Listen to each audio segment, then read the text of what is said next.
배경에 따른 얘기들인데요. 우리 징용 얘기가 나오면 맨 처음에 나오는 말이 이겁니다. 65년도에 그때 해결되지 않았습니까? 이렇게 묻는 분들이 많으세요. 그렇게 또 잘못 이해하고 계시는 분들도 많습니다. 이미 대법원이 그렇지 않다라고 말씀했어요. 그럼에도 불구하고 이해를 잘못하고 계시는 분들이 계신데요.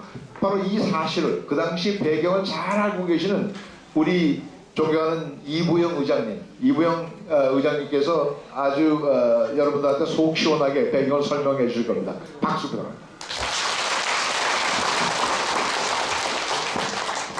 아까 그 강제징용으로 끌려가셨던 분들, 그 연로한 분들까지 여기 나와 계신데, 그러나 여기 참여하신 대부분의 분들은 그 일제시대를 경험하지 못했거나 또 심지어는 그 6.25 전쟁 이후에 태어나신 분들도 많을 겁니다.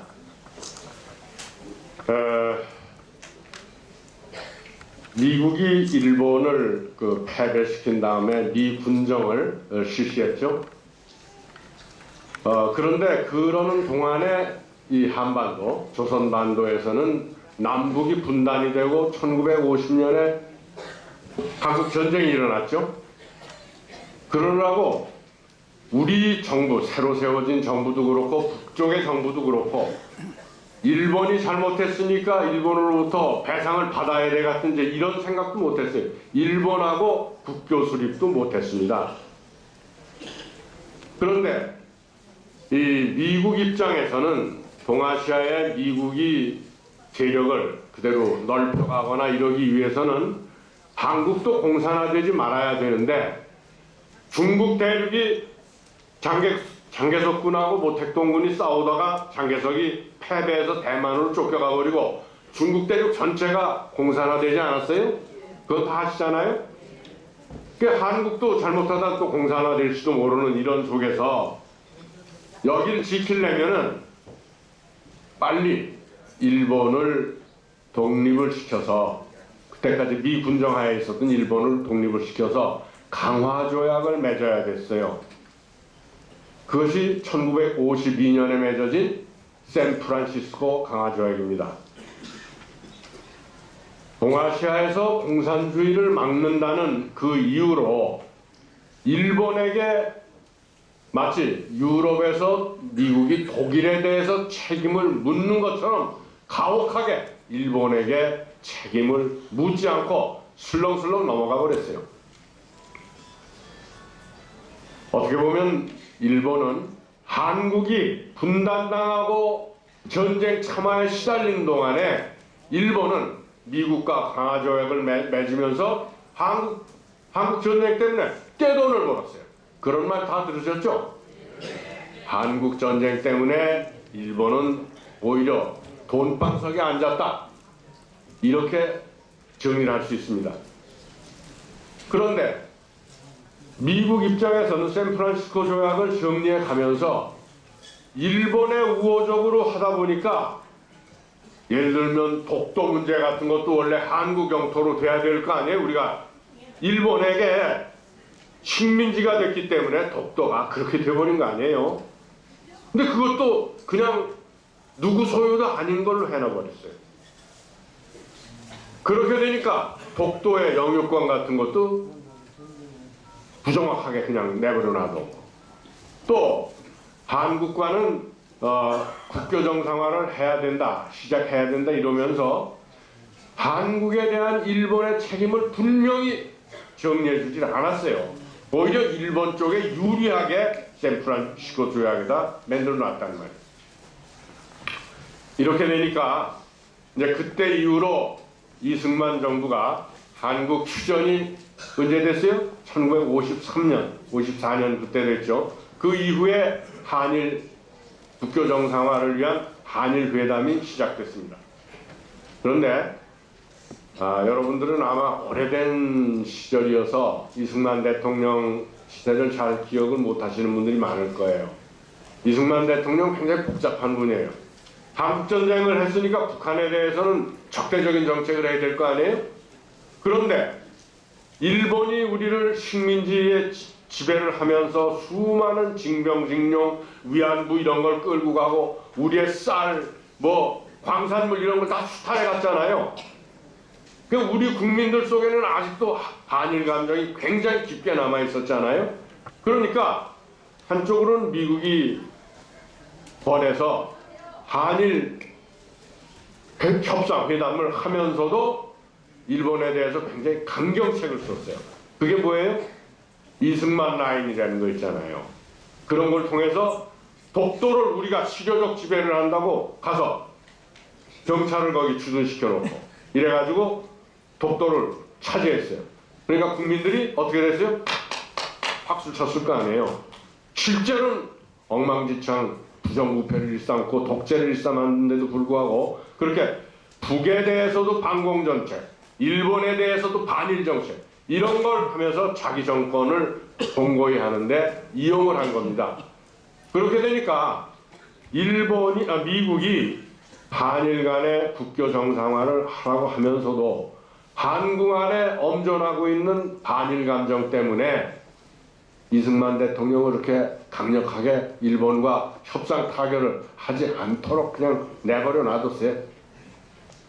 그렇게 되니까 그냥 자기가 뭐 영구 대통령을 하려고 그러다가 4.19 때 국민들이 반발을 해서 내쫓겼죠. 하도 부정부패라고 그러니까. 그런데 4.19가 돼서 장면 정권이 들어섰지만 장면 정권은 그 없는 살림에 정권을 맡아서 끌고 가려니까 굉장히 힘들어했어요. 국민들이 민주주의에 대한 요구는 굉장히 높았죠. 그런데 그걸 기화로 해서 이용해서 불안한 그 정정이나 경제 상태를 이용해서 군인들이 총을 들고 나와서 정치를 하겠다고 그랬죠. 그렇죠? 그게 이른바 5.16 군사 쿠데타입니다. 그런데 그 당시 이 국제적인 정세를 간단하게 여러분들에게 말씀드리면은 한국에서는 일단은 그 휴전협정을 맺어서 남북 간의 전쟁이 일어나지 않도록 안정을 시켰지만 베트남이 큰 문제가 났었어요. 베트남에서 그 부패한 고딘디엔 정권이 그 호지명을 중심으로 한 북베트남의 공산당에게 밀리기 시작했어요. 월남 전체가 베트콩이라는 게 생겨가지고 막 위기에 휩싸였어요. 그러니까 프랑스 식민지였던 베트남에서 프랑스가 밀려나니까 북이 17도선에서 거기도 마찬가지로 분단을 시켰어요. 우리가 38도선에서 분단된 것처럼. 그런데 거기 밀림지대고 그렇잖아요. 겨울이 없잖아요. 그러니까 그냥 그 베트콩 군대가 남부 베트남을 거의 막 다 석권하게 됐고, 그러니까 미국이 전면적으로 베트남에 개입을 해서 프랑스는 쫓겨갔어요. 호주명한테. DMB의 부전투 이런 데서 패배를 해가지고. 그리고 미국이 이제 다시 남부 베트남을 맡아서 공산화를 막겠다고 그러는 거예요. 미군이 많이 들어갔어요. 그럴 때 박정희 대통령이 자기도 군부 쿠데타를 통해서 집권을 했으니까 국민 지반이 별로 강하지는 못했잖아요. 월남 참전 제안을 받아들여서 우리 군대를 베트남으로 보내겠어요. 제가 그때 군대에 있었습니다. 그래서 베트남에 군대 파병하는 그 일에 그 기한을 하는데 쫄병으로 이렇게 심부름을 했어요. 그래서 매일 번역도 하고 이런 일을 했어요. 그때 동시에 진행이 된 게 한일협정 타결을 위한 협상이었어요. 그걸 제일 앞장서서 한 사람이 누구였죠? 김종필. 그 당시 중앙정보부장. 오히라 일본 외상이라는 사람을 만나서 비밀 협정을 합니다. 김오히라 메모라는 소리 들어보셨죠? 거기서 비밀리에 독도 영유권을 포기하는 걸로. 심지어는 독도가 그렇게 문제가 나면은 독도를 한국 공군이 폭격을 해서 없애버리겠다. 이런 망발까지 했어요. 그리고 정치자금을 어떻게 들여오는 그거를 합의했어요. 지금도 인터넷 보시면 나옵니다. 1966년 미 CIA의 한일협정 비밀 보고서 Special Report about the normalization between Korea and Japan 이런 비밀 보고서가 1966년에 작성이 됐어요. 그게 2005년도에 우리나라의 민족문제연구소라는 그 연구원들이 미국의 국립문서보관소에 가서 그걸 찾아냈어요. 그래서 근 40년 만에 드러나요. 거기 보면 이런 게 나옵니다. 한일협정을 협상을 해 가는데 박정희, 김종필 이 사람들이 정치에 참여를 하려면 새로운 정당이 필요합니다. 그 정당을 상당하려는데 일본의 정치자금이 필요합니다. 그리고 정치자금이라는 건 정당뿐만 아니라 그 박정희나 김종필 이런 군부 세력들의 정치자금도 필요하다. 그래서 놀라지 마세요. 6,600만 불이라는 돈이 그때 들어옵니다. 그 돈으로 만들어진 정당이 민주공화당이에요. 거기다 민주까지 붙였다고. 일본의 제일 큰 기업으로 돈을 많이 낸 기업이 2천만 불을 내요. 나머지는 뭐 1,000만 불, 100만 불, 200만 불 이렇게 내서 6,600만 불이 들어왔어요. 6,600만 불이면 지금 미국 달러로 환산을 하면은 한 25억 불 돼요. 놀랄 일이에요. 이렇게 돼서 만들어진 정당을 가지고 박정희가 민정이양을 해서 대통령에 당선되는 겁니다. 중앙정보부가 그걸 가지고 공화당 사전 조직을 만들어서 다 한 거예요. 그런데요, 그렇게 해서 이게 1964년부터 대학생들 데모가 시작이 됩니다. 그때 이미 비밀리에 일본의 기업들의 정치자금이 들어와서 공화당이 만들어졌고 이런 소리가 국회에서 일부 폭로가 됐어요. 학생들이 데모 많이 했습니다. 6.3 사태 여러분들 아시죠?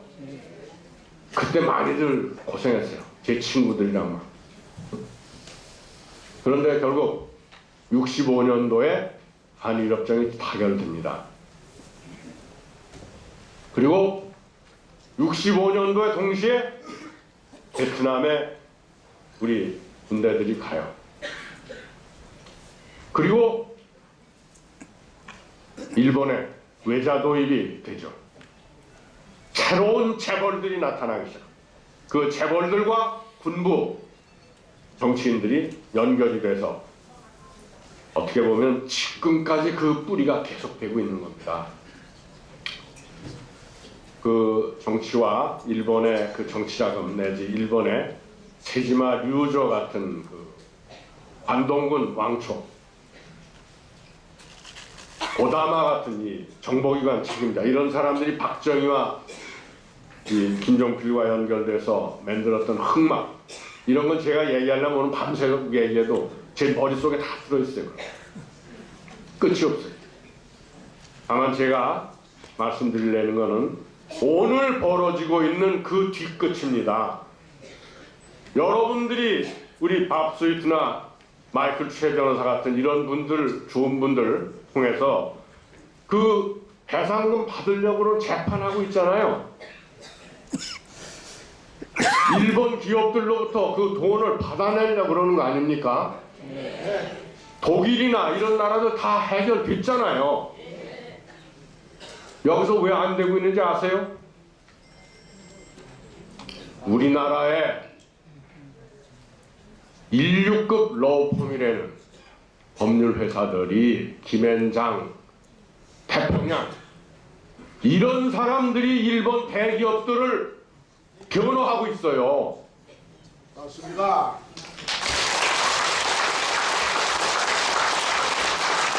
생각해 보세요. 만약에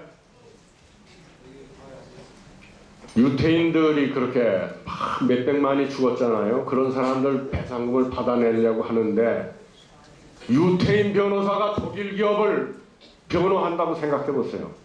있을 수 있는 일이에요?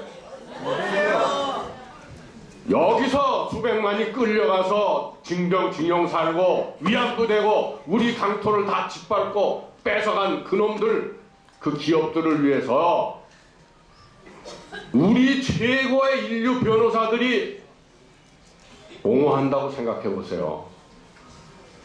아마 그분들 부모들은, 아마 거기에 근무하는 변호사 부모들은 징병 간 사람들 없을 거예요. 그 시대에 뭐 했겠어요? 친일했겠죠. 친일법.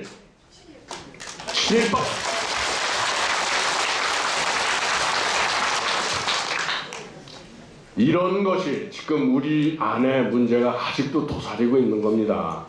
그리고 외무부는 먼저 번 2012년에 대법원에서 올바로 재판했을 때 그 뒤에 그 재판이 제대로 진행되지 못하도록 우리 법원에다가 빨리 판결하지 말도록 문서 송달하지 못하도록 이 짓을 여러분들의 외무부가 아직도 하고 있어요. 이분들 지금 소송하느라고요. 여러분들 이렇게 찾아다니면서 뭐 재판에 필요한 일들 하는 일도 굉장히 힘들잖아요. 그러니까 와줘야 돼요. 따로따로 하지 말고. 더구나 한국의 대형 로펌들, 외무부 이런 사람들하고도 싸워야 된다니까. 도와줘야 돼요 좀.